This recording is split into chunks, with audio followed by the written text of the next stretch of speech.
Oui, bien-aimés dans le Seigneur, nous voici encore en ce jour, la première semaine du mois de septembre, jour pour jour, nous tendons vers la fin de l'année 2022. La Bible déclare que vaut mieux un chien vivant qu'un lion mort. Oui, qui est le chien, qui est le lion, ne sont pas là-bas. En ce jour, nous voulons parler encore de quelque chose. Le Seigneur nous envoie encore devant vous pour que nous puissions partager encore un thème très important, très capital pour sa gloire. Parce que la Bible déclare que ma parole habite en vous abondamment. Oui, bien-aimés, il ne faut pas que nous nous fatiguions à écouter la parole de Dieu, à lire la parole de Dieu, à sonder les Écritures, à chercher la volonté de Dieu dans toutes ses facettes. Parce que de la manière dont nous cherchons l'argent, aucun homme dans ce monde peut contredire cette hypothèse. Lorsque l'homme se réveille, avant même d'aller au lit, avant de s'endormir, on projette les demain ou les lendemains. On conçoit des projets immédiats, à court, moyen et long terme. Et tous, nous courons derrière l'argent. Les gens cherchent l'argent, les matériels, les biens de ce monde. Mais je lis dans la Bible, si nous ouvrons la Bible, Dieu nous recommande chercher l'Éternel pendant qu'il se trouve. Alors par là, nous comprenons une chose, bien-aimée, que Dieu, on doit le chercher. De la manière dont ceux qui travaillent dans des carrés miniers, ils cherchent les pierres précieuses. De la manière dont ceux qui travaillent dans des pipelines, dans des raffineries, on creuse des milliers de mètres pour extraire seulement des matières premières, le pétrole, l'essence, tout ce que vous connaissez là, les liquides, qui est au centre des conflits dans le monde. Bien-aimé, Dieu, moins de gens les cherchent. Or, Dieu veut à ce que nous puissions les chercher. Voilà la raison pour laquelle nous ne nous fatiguerons pas d'annoncer, de vous apporter, de nous approcher de vous à travers les médias pour vous interpeller, pour nous interpeller que nous devons chercher Dieu. Bien-aimé, apprends à chercher Dieu pendant que tu es en bonne santé, pendant que tu respires, pendant que tu roules, pendant que tu montes les attitudes, pendant que tu as les moyens, les possibilités. N'attends pas quand ça sera tard, lorsque tu es couché sur le lit de l'hôpital, lorsque tu veux rendre les derniers souffles. Là tu commences à demander aux gens, appelez-moi les hommes de Dieu, appelez-moi les serviteurs de Dieu, qu'ils viennent prier pour moi. Là c'est trop tard, bien-aimé. Nous devons chercher Dieu. Nous devons le chercher. Et je m'adresse maintenant là particulièrement aux jeunes. Les jeunes qui sont encore dans la fleur d'âge doivent chercher Dieu. Au lieu d'aller chercher des choses de ce monde qui ne profitent à rien, qui ne servent à rien. Ce n'est pas un péché d'avoir les choses du monde. Les matériels, ce sont des ingrédients. Mais la priorité des priorités est que nous devons chercher Dieu. Parce que c'est une écriture où Dieu recommande à l'humanité, cherchez l'Éternel pendant qu'il se trouve. Cherchez, vous trouverez. Frappez, il vous sera ouvert. Demandez, il vous sera donné. Voilà, bien-aimé. C'est pourquoi si lui, néglige les choses de Dieu, méprise les choses de Dieu, toi, n'en néglige pas. Fais-en une priorité des priorités. Et la récompense te sera grande. Amen. Que Dieu soit béni. Aujourd'hui encore, nous lisons les livres de Genèse chapitre 8, versets 20 à 22. Genèse chapitre 8, versets 20 à 22. Nous lisons le nom du Seigneur. Noé bâtit un autel à l'Éternel. Il prit de toutes les bêtes pires et de tous les oiseaux pires, et il offrit des holocaustes sur l'autel. L'Éternel sentit une odeur agréable, et l'Éternel dit à son cœur, je ne maudirai plus la terre à cause de l'homme, parce que les pensées du cœur de l'homme sont mauvaises, dès sa jeunesse, et je ne frapperai plus tout ce qui est vivant comme je l'ai fait. Tant que la terre subsistera, les semailles et la moisson, le froid et la chaleur, l'été et l'hiver, les jours et la nuit ne cesseront point. Très important, une merveilleuse lecture, une merveilleuse parole qui vient d'un pays lointain, qui vient d'une terre éloignée. Et cette parole vous a été destinée. Cette parole m'a été destinée. Et cette parole, c'était la rosée qui va nous arroser en cet instant, pendant quelques secondes, pendant quelques minutes, pour la gloire de son Saint. Partant de notre lecture, de Genèse chapitre 8, le thème de ces jours est l'autel de Noé. L'autel de Noé. Bien-aimé, Dieu, après avoir tout créé, chaque fois quand il créait, il voyait que les choses étaient bonnes. Quand il finissait à créer, il demandait comment vous trouvez. Il demandait l'avis. Et ceux à qui il s'adressait disaient c'est bon. Ce soir, Genèse chapitre 8, verset 20 à 22, nous montre que Noé, qui était né comme vous et moi, qui avait des parents comme vous et moi, qui avait l'eau, le sang, la chair, les sentiments, les désirs, les émotions, comme vous et moi. Il marchait comme vous et moi, nous marchons. Il était sur cette terre. La Bible le montre noir sur blanc. Il avait fait comme vous et moi, et il avait aussi soif comme vous et moi. Il s'est fatigué, il avait sommeil. Mais Noé, lui, quand il est né, il ne s'est pas comporté comme les autres personnes se comportent. Il n'a pas occupé la terre inutilement, comme les gens occupent la terre aujourd'hui inutilement. Il y a des gens qui occupent la terre inutilement, même à la manière des hommes. Bien aimés, il y a même des parents, des mamans qui déclarent, nous les entendons souvent, les mamans qui déclarent, si je l'avais su, je t'aurais tué, j'allais tuer cet enfant. J'ai passé 9 mois de douleur pour rien.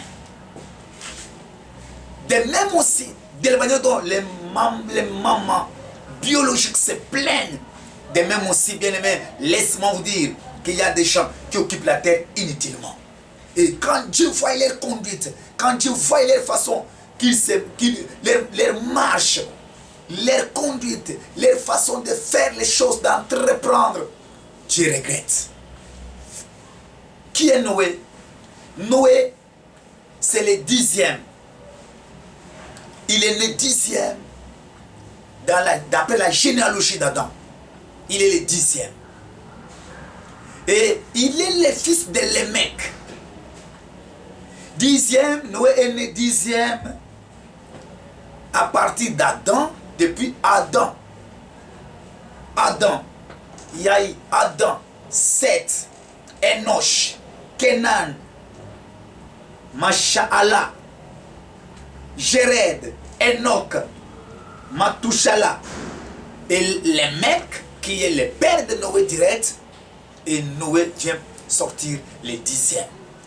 Depuis Adam jusqu'à les mecs, et jusque même à la naissance de Noé, la terre était maudite. Les ciels étaient fermés. Comment cela est arrivé?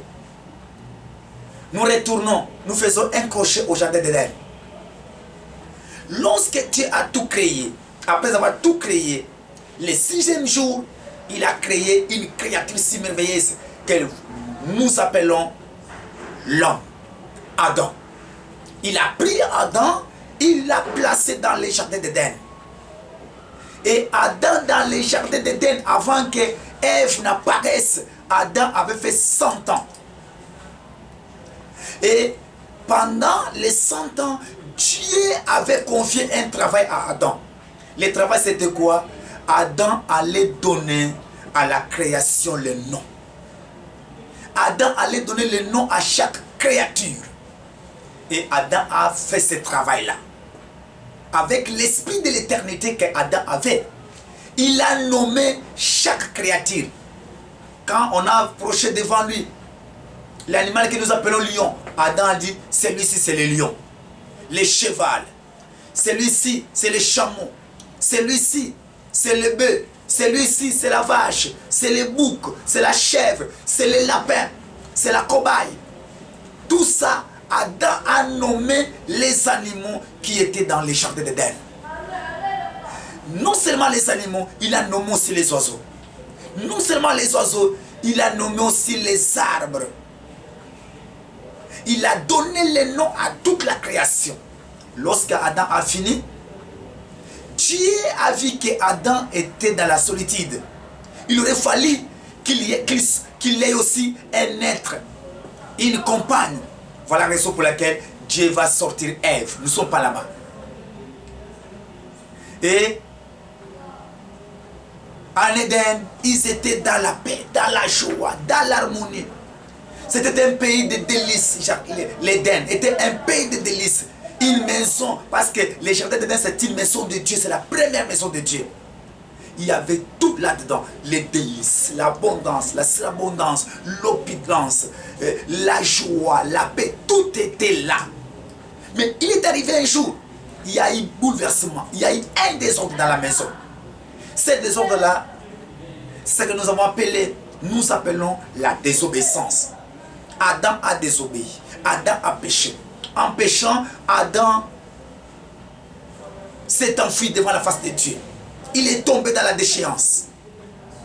Et partant de cette déchéance-là, lorsque Dieu est venu le soir, comme le véritable IGF, inspecteur, lorsqu'il est venu le soir pour faire la supervision, en appelant son fils, Adam dit, Père, je ne peux pas te voir parce que je suis né.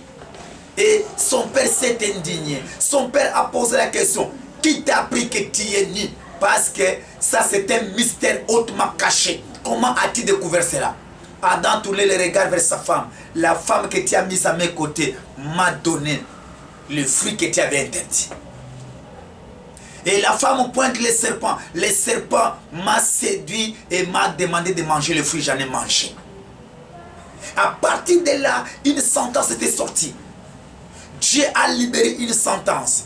Lui, comme étant le véritable législateur, il a libéré une sentence et il a chassé Adam. Il a déclaré que c'est de la sueur de ses fronts qu'Adam allait avoir le pain. Et il a libéré une sentence vis-à-vis de la femme Ève qui est à côté de l'homme pour lui dire, c'est de tes douleurs, tes désirs tourneront vers ton mari et tu enfanteras avec douleur. Nous connaissons cette histoire-là, bien-aimé. Et après ça, Dieu a fermé sa maison. Il a chassé Adam de la maison, qui est Éden. Et il a fermé la maison. Il a verrouillé les portes de la maison. Depuis tout ce temps-là. Et Dieu ne s'était pas limité à fermer la maison qui est Éden. Dieu a tourné les regards sur la terre. Il dit, toi terre, tu ne vas plus fournir des verdure, tout ce que j'avais prévu pour que tu puisses donner à l'homme la fertilité, la fécondité, tout ce qui était de meilleur, tout ce que le sol allait produire pour l'homme, pour que l'homme soit dans l'aisance, tu n'en donneras plus. Dorénavant, tu fourniras des épines et des ronces. Et Dieu avait fermé sa maison, il a verrouillé. L'homme est parti. Adam est parti. Cette situation avait duré longtemps. Depuis la chute du premier Adam, cette situation a demeuré longtemps. Dieu lui-même, parce qu'il y avait une loi, ne peut sauver que celui qui est le proche parent. Et lorsque nous sondons les Écritures, qui est le proche parent d'Adam? Adam a pour proche parent Dieu lui-même. Le père d'Adam s'appelle Dieu. Et la mère d'Adam, Adam aussi a une mère comme vous et moi. La mère d'Adam, c'est la terre. Dieu comme le père d'Adam, comme son proche parent. Parce que notre Dieu s'est défini de cette manière. Dieu en un seul mot, c'est l'objet d'adoration. S'il n'y a pas d'adoration, Dieu n'a pas sa raison d'être. Et pour qu'il y ait adoration, il faut que les hommes soient là. Or, les hommes étaient chassés. C'est ainsi Dieu va convoquer de nouveau une assemblée au ciel pour chercher, pour entreprendre les démarches qui il va envoyer pour venir sauver Adam. Quand je dis Adam de ce soir, c'est vous et moi. La chair. Dieu a entrepris des démarches. Ésaïe chapitre 6.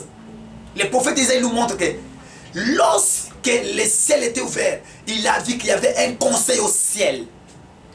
Il y avait un parlement au ciel. Le ciel avait siégé pour toi, pour moi, pour ta cause, pour ma cause. Et Dieu cherchait qui pouvait être digne, qui pouvait être capable pour venir sauver l'homme qui était perdu. L'homme Adam. Il n'y avait personne. Personne alors. Les anges ont décliné la responsabilité. Les archanges, les chérubins, les séraphins, et tous, ils ont décliné la responsabilité. Et Dieu a dit, pris lui-même la décision. Je descendrai, j'irai sauver l'homme, afin que l'homme m'adore, selon les plans que j'avais depuis l'éternité, depuis le commencement. Alors, Noé, quand il est né, son père, avec la révélation qu'il avait, avec l'esprit de l'éternité qu'il avait, il donne Noé le nom, il appelle son fils Noé. Et il dit, cet enfant va nous consoler de toute la fatigue et des travaux lourds de la terre. Noé allait le consoler en quoi? Des travaux lourds et de la fatigue venant de la terre qui était maudite par Dieu. Qui a maudit la terre? Dieu. Qui a créé la terre? Dieu. Qui a chassé Adam de l'Éden? Dieu. Qui est Adam? Le premier-né de Dieu. Le fils aîné de Dieu. Mais il les chasse. Voilà, j'ouvre une parenthèse. Le monde dit quoi? Le monde dit ceci. Celui qui aime bien, châtie bien. C'est là où on aime, là où on affectionne, là où on chérit, on doit châtier, on doit être dur, on doit être catégorique. La dureté n'est pas synonyme de la méchanceté. Être dur, ça veut dire quoi? En d'autres termes, quand quelqu'un est dur, il veut ce que tout le monde émerge, tout le monde résiste, que personne n'échoue, que tout le monde entre dans son repos.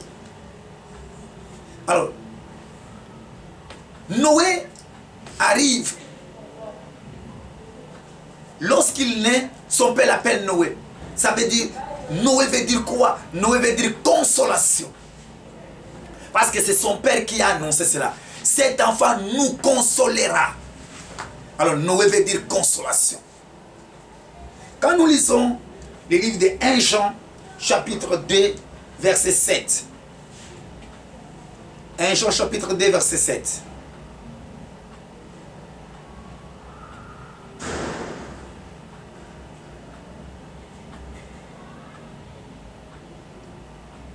Jean chapitre 2, verset 7, je lis au nom du Seigneur.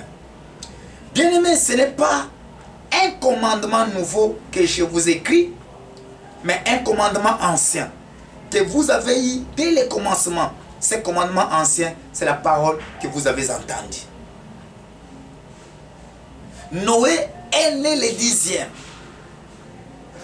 dans la généalogie, après la chute d'Adam. Or, le chiffre 10 nous parle des commandements, les 10 commandements que Dieu avait donnés à Moïse. Et les chiffres 10 qui nous parlent des commandements, les commandements là est résumé, les 10 commandements est résumé à un seul commandement que nous appelons la parole. 1 Jean chapitre 2 verset 7 nous montre que la parole c'est un commandement ancien. Et ce commandement ancien, nous l'avons entendu, nous l'avons reçu depuis l'éternité. Parce que Genèse chapitre 1er nous montre que au commencement Dieu créa. Jean chapitre 1er va pour éclater et pour confirmer, pour dire Amen à Moïse dans le livre de Genèse. Il dit, Moïse, je dis Amen à cela. Au commencement était la parole. La parole était avec Dieu. Alors par là, nous comprenons que les commandements anciens, c'est la parole. Nous allons lire encore 1 Jean toujours. 1 Jean chapitre 3, verset 11. Car ce qui vous a été annoncé et ce que vous avez entendu dès le commencement, c'est que nous devons nous aimer les uns les autres. Ce que nous avons entendu dès le commencement, c'est quoi? C'est l'amour. Et la Bible dit quoi? Ne devez rien à personne si ce n'est de vous aimer les uns les autres. Celui qui aime ne peut pas trahir. Celui qui aime ne peut pas mentir à son prochain. Celui qui aime ne peut pas tuer. Celui qui aime ne peut pas faire ce que vous faites là, ce que le monde est en train de faire. Ce que le monde fait là, c'est par manque d'amour. Ce que nous avons entendu depuis le commencement. Vous devez vous aimer les uns des autres. Noé qui naît le 10e. Noé qui veut dire consolateur. Consolation. La consolation ne marche pas seule. La consolation marche avec l'amour. Celui qui veut être consolé, il doit avoir l'amour. Voilà la raison pour laquelle Noé, quand il est né, Noé, fils de Lémec, on n'a pas trouvé en lui ces deux choses. Parce que quand Noé est né, avant même que Noé naisse, depuis que Dieu avait fermé les jardins d'Éden, sa maison, les hommes offraient le sang de bouc, offraient sur les autels des sacrifices animaux. Mais ces sacrifices-là, les sangs des animaux couvraient le péché. Mais dans le cœur de Dieu, il y avait toujours les souvenirs du péché. Alors Noé les a consolés en quoi? Par là, nous comprenons que le véritable Noé qui devait venir, qui devait naître, le 10e, c'est Jésus-Christ. C'est lui le véritable Noé. La véritable consolation. La véritable amour. Parce que quand il est venu, il a marché avec ces deux choses. La première fois quand on lui a tendu les rouleaux, lorsqu'il a ouvert les rouleaux dans le temple, il a déclaré: l'Esprit du Seigneur, l'Éternel est sur moi. Il m'a oint pour proclamer la délivrance des captifs, pour renvoyer libre les opprimés. Bien-aimé, il n'y a que Jésus-Christ. C'est lui le véritable Noé. C'est lui le véritable consolateur. C'est lui l'amour véritable. Parce que l'apôtre Paul, là où il est, il dit Amen à ce que je dis. Dans le livre des Corinthiens, l'apôtre Paul dit aux chrétiens de Corinthe, il leur dit ceci. L'apôtre Paul le confirme. Dieu a tant aimé le monde. Il a envoyé son Fils unique, Bien-aimé, si Dieu n'avait pas l'amour en lui, il n'allait pas venir te chercher. Il n'allait pas t'envoyer le véritable Noé, qui est Jésus-Christ. Le véritable Noé, c'est Jésus-Christ. C'est lui qui peut te consoler. Il console ton âme, il console ton esprit, il console ton cœur, il console tes pensées, il console ton avenir, il console tes enfants, tes projets, ton mariage. Il console, il va te consoler en tout, pour tout, partout et malgré tout. Et c'est lui qui a l'amour véritable et c'est lui qui est l'amour véritable. Nous avons connu l'amour. Et l'amour ne consiste pas par les paroles, l'amour consiste par des actes. Voilà la raison pour laquelle le véritable Noé, quand il est venu, émis par l'amour, animé par l'amour, il a accepté de mourir. Il a accepté d'aller à l'autel. Lui qui n'a rien fait, il a accepté de se sacrifier pour vous et moi. L'autel de Noé. Bien aimé, la vie est fonction des autels. La force de la vie est fondée sur les autels. Même les agents des ténèbres, ce qui fait leur force d'émergence, c'est les autels. Plus vous bâtissez les autels, plus, bien aimé, vous serez fort. Et nous n'avons pas encore à bâtir un autre autel. Nous avons qu'un seul autel. L'autel du véritable agneau de Dieu. Cet autel-là, ça nous suffit. Mais nous, aujourd'hui, si nous faisons selon le modèle de Noé, c'est pour que nous nous maintenions dans la victoire de l'autel où on a amené les sacrifices suprêmes. Le véritable Noé qui est Jésus-Christ, quand il est venu, il était le même, l'autel. Il était le sacrifice et il était le sacrificateur. Il était le sacrificateur. Le sacrificateur qui s'est sacrifié, qui s'est offert lui-même, comme un chanteur a chanté, Mutumbi Mbeka, Amitumbi Mokombeka. Il y a quelqu'un qui a chanté comme ça. Mutumbi Mbeka, Amitumbi Mokombeka. Alors, ça veut dire quoi? C'est lui qui attendait des sacrifices. Il s'est sacrifié lui-même. Et celui-là, c'est le véritable Noé. Lorsque Noé bâtit l'autel, sur l'autel, il amène deux types d'offrandes. Les animaux purs et les oiseaux purs. Bien aimé, les animaux purs, c'est l'image de l'offrande physique. Et l'offrande physique que vous et moi allons donner, c'est ton corps, c'est mon corps. Romains chapitre 12, verset 1er, nous dit ceci: offrez à l'Éternel vos corps comme un sacrifice vivant. Les animaux purs, c'est l'image des sacrifices charnels, des sacrifices physiques. Nous devons donner nos corps comme offrande, afin que cette offrande-là soit agréable. Vous allez lire dans le livre de Romains chapitre 12, verset 1er. Il y a des critères bien définis là-bas. C'est pourquoi ne néglige pas, ne joue pas avec ton corps. Le corps que tu as ne t'appartient pas. C'est un vase, c'est l'arche que Dieu est en train d'utiliser. Noé s'approche devant l'autel. Il amène les animaux purs. Et il amène les oiseaux purs. Il offre à Dieu. Et quand il offre, la fumée monte. Dieu sent l'odeur agréable. Et Dieu se répand. Et Dieu va sortir l'arc-en-ciel pour dire ceci: dorénavant, je traite alliance avec l'homme. Je ne maudirai plus l'homme. Je ne détruirai plus le monde comme je l'ai fait.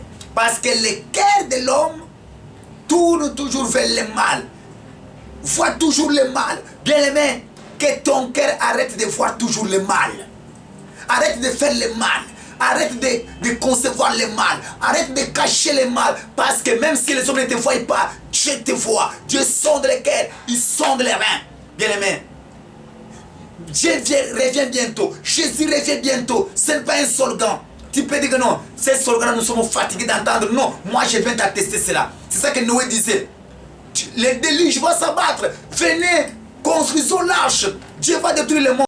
Les gens se moquaient de Noé. Oh non, c'est un malade mental. Oh, il a de la folie. Oh, il est malade. Il faut l'amener aux soins médicaux. Ceci, cela. Mais quand la chose est arrivée, c'était trop tard pour ceux qui étaient en dehors de l'arche. Bien-aimés, apprends à bâtir des hôtels pour la gloire de Dieu. Ne va pas bâtir l'autel pour l'honneur du diable. Ne donne pas ton corps pour la gloire du diable. Non, quand quelqu'un entre dans des boîtes de nuit, dans des terrasses, chez les féticheurs, les magiciens, pour chercher la gloire de ce monde, bien aimé, sache que dès que tes pieds foulent dans cette maison-là, en sortant, tu as laissé un hôtel. Cet hôtel-là parlera à ta mémoire. De même aussi l'hôtel que Jésus-Christ, qui est le véritable Noé, a bâti pour nous. Cet hôtel-là parle jusqu'aujourd'hui. Cet hôtel-là témoigne parce que à l'hôtel, il y a les paroles. Il y a des cris. L'hôtel parle et l'hôtel crie. L'hôtel du véritable Noé parle quoi? Père, pardonne-leur. Père, bénis-leur. Père, fais-leur du bien. Mais l'hôtel du diable, il crie quoi? Bondis-les. Qu'ils échouent, qu'ils ne réussissent pas. Mais gloire soit rendue à Dieu. L'autel du véritable Noé, c'est l'autel suprême. Et l'autel du véritable Noé que je parle, c'est la croix de Golgotha. La croix ensanglantée de Golgotha, de l'agneau de Dieu.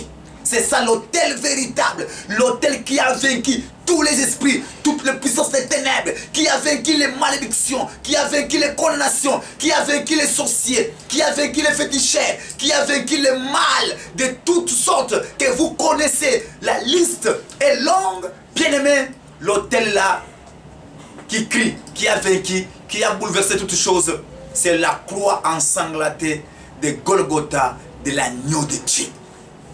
Jésus comme le véritable Noé, quand Noé présente les animaux purs et les oiseaux purs, c'est un peuple que Noé présente. Ce peuple-là, c'est vous et moi. Jésus dit, mais voici moi et les enfants que tu m'as donnés. C'est ça l'offrande que Noé présente. Les animaux purs et les oiseaux purs. Dieu n'admet pas de choses impures sur son autel. Bien-aimé, fais de ta vie, fais de ton corps, prends une décision. Que ton corps devienne un autel vivant pour la gloire de Dieu et non pour la gloire de Satan. Cesse de faire le mal. Apprends à faire le bien. Si tu mourras aujourd'hui, où vas-tu partir? Raison pour laquelle tout autel maléfique qui parle en votre défaveur, que cet autel-là soit brisé maintenant au nom de Jésus-Christ. Parce que le véritable Noé sur l'autel a déclaré tout est accompli. Et l'apôtre Paul dit dans le livre des Romains que par les sacrifices du véritable Noé, Noé le véritable est la fin de la loi. Toutes les lois des ténèbres, toutes les lois maléfiques, toutes les lois de condamnation, de déchéance, d'instabilité, de disgrâce, que ces lois-là lâchent ta vie, lâchent ta maison, lâchent ton âme, ta marche chrétienne, ta foi, et que toi seul, tu marches dans la liberté au nom puissant de Jésus-Christ. Que la grâce du Très-Haut soit votre partage. Donne ta vie à Jésus-Christ. Ton corps comme l'arche de Noé. Que Noé le véritable entre dans votre arche. Afin que vous faites route ensemble avec lui. Et rien ne sera plus comme auparavant. L'histoire changera. Les données vont changer. Et tout marchera de merveille en merveille. Parce que le consolateur, l'amour véritable est là. Le Noé véritable. Soyez bénis. Amen.